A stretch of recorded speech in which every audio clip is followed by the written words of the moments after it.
Kendaraan penumpang, barang, dan pribadi diperiksa petugas Balai Karantina Hewan, Ikan, dan Tumbuhan BKHIT Sumatera Selatan bersama TNI dan Polri di Pelabuhan Tanjung Api-Api Banyuasin pada Rabu 30 Oktober 2024. Pemeriksaan tersebut merupakan operasi patuh guna menertibkan dokumen seluruh komoditas yang keluar masuk antar pulau. Dari operasi patuh ini, 7 kendaraan terjaring yang membawa sawit, kernel, kayu, dan karet tanpa dilengkapi dokumen dari daerah asal.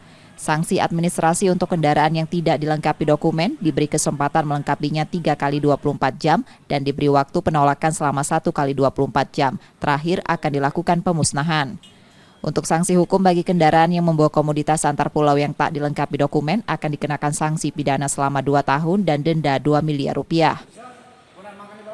Diperiksa tadi seluruh komoditas yang dilalu lintaskan, yang baik yang keluar dari Sumatera Selatan tujuan Bangka Belitung maupun yang datang dari Bangka Belitung tujuan ke Sumatera Selatan.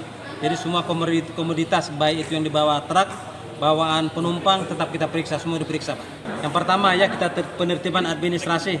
Jadi penertiban administrasi seluruh komoditas yang dilalu lintaskan antar pulau. Pertama harus dilengkapi sertifikat dari daerah asal. Yang kedua melalui pintu-pintu pemasukan pengeluaran yang sudah ditetapkan. Kebetulan Tanjung Api-Api sudah ditetapkan. Yang ketiga dilaporkan dan diserahkan kepada petugas karantina untuk dapat dilakukan tindakan karantina. Operasi patuh yang digelar rutin tersebut untuk menertibkan masyarakat dan mencegah penyebaran hama dan penyakit hewan, ikan, dan tumbuhan. Tim Liputan Kompas TV, Banyuasin, Sumatera Selatan.